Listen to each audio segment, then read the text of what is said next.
On the basis of reactivity, metals can be classified as high reactivity,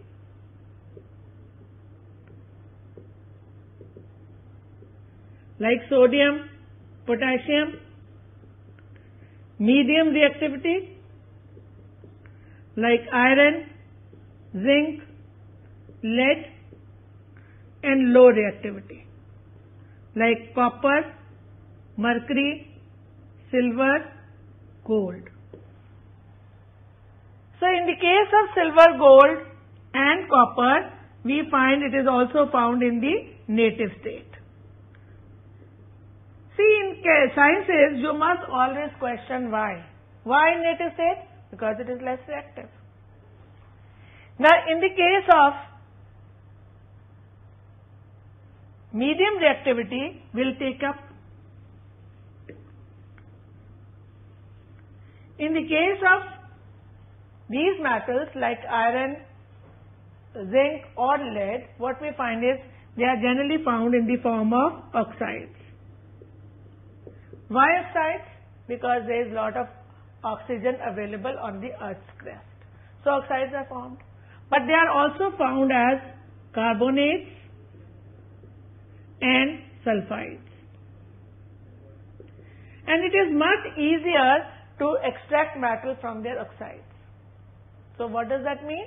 That even in the case of carbonate and sulfide, they will have to be first converted to oxides. So what is the method?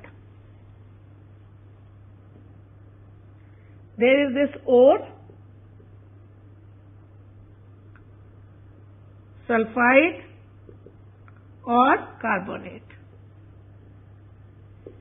To convert them into their respective oxides, what we do is, sulfide is heated with excess of air, oxygen, and we get oxide. This method is called roasting. In the case of carbonate, we heat it in limited supply of oxygen. Limited, then also we get oxide. But this process is called calcination. Once we have got the oxides, then we reduce them with the help of carbon. So what we will get is carbon monoxide and metal. Sometimes we can also use a more reactive metal to reduce oxide to its metal. Because some of the metals, they will not be reduced with the help of carbon. For example, if we want to reduce zinc oxide, we can use aluminium. Because aluminium is more reactive, it will replace oxygen and we will get zinc. Now this is in the case of medium reactive elements. Now in the case of high reactive elements, what is done is electrolysis to get metal and then refining.